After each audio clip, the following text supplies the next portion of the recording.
म्हादेचो विषय आयलो की सध्या तुमचेर परत नजर येता. म्हादेचो तुमकां दिसता हो विशय इतल्या बेगीन सुट्टलो म्हणून? म्हादेचो विशय काही वेळा रोखडो सुटलो दिसना. कित्याक सुप्रीम कोर्ट शेवटी सुप्रीम कोर्टाक आमी डायरेक्शन दिवंक शकना. आमी चडांत चड रिक्वेस्ट करूंक शकतात हे मॅटर घेवचे हे मॅटर घेवचे अशें म्हणून. आमचो एजी किंवा आमचे कावन्सील जे आसा पळय थंय वचून मागणी करूंक शकतात हो विशय घेवचो म्हणून. पूण आतां पर्यंत आमी जेन्ना जेन्ना ती मॅटर आयली बोर्डाचेर सादारण अशी मिडल स्टेजीक तो विशय घेवप जावंक ना.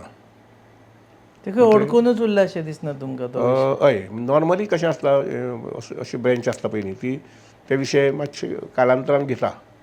खूब कालांतर जालें अशें. बरेंच जाल्लें आसा. तरी पळोवया मुखाल्ले 1-2-3 म्हयने. कारण it becomes a political issue.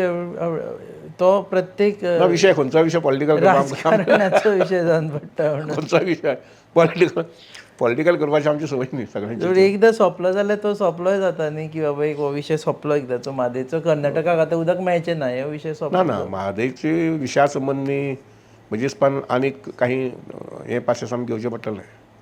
पूण आमची बाजू आमी जी कोर्टान मांडल्या पळय ती स्ट्रॉंग आसा. प्रवाह काडले आनी सांगलें की गोंयांत प्रवाह पणजे प्रवाह म्हण प्रवाहाचें ऑफीस आसा खरें? दिला आमी आमची बिल्डींग जी आसा पळय न्ही ताजेरच वयले मजल्याचेर तांकां सद्या प्रिमायसीस दिल्या. तुम्ही पळयतात GNH.